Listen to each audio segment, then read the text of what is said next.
اسماء الله لا یثبت بالعقل و انما یثبت بالشرع. این قاعده خیلی مهم است که نامهای الله با عقل ثابت نمیشوند. ما نامهای الله رو با عقل ثابت نمیکنیم، بلکه نامهای الله رو با شریعت، با قرآن و سنت ثابت میکنیم.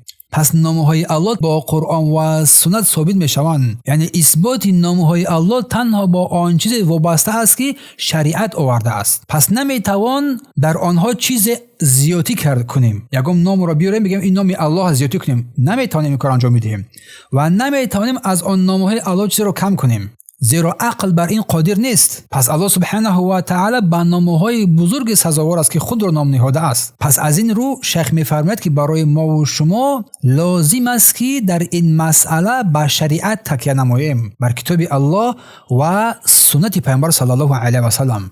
زیرا نامگذاری کردن الله با نامی که خود را نامگذاری نکرده است یا انکار کردن نامی از نامهای الله که خود را نام نهاده است، این جنایت است در حق او سبحانه و تعالی. همین طور نه الله خود را با آن نامی که نامگذاری نکرده است ما را نامگذاری کنیم، یا که آن نامهایی که الله بر خود اثبات کرده است ما را کم کنیم، بگیم نه، این جنایت است. برای همین شیخ می‌فرماید که لازم است که ما در این مسئله، یک در مسئله نامها و صفاتهای الله سبحانه و تعالی ادب را رعایت کنیم، با آداب باشیم، ادب با الله. ان شاء الله که ما در آینده باز به نزدیکی در بیان ادب با الله سبحانه و تعالی سخن خواهیم کرد. پس شاخه دوم، فرع دوم، هر یک نام از نامهای الله سبحانه و تعالی هم به ذات الله اشاره میکند، هم به صفاتی که در آن نام داخل است و هم به اثری که از آن نام بیرون می آید. پس این نام و ایمان بنده به آن نامهای الله تنها وقت کامل می شود که همه آنها را اثبات نماید. العظیم، بزرگ،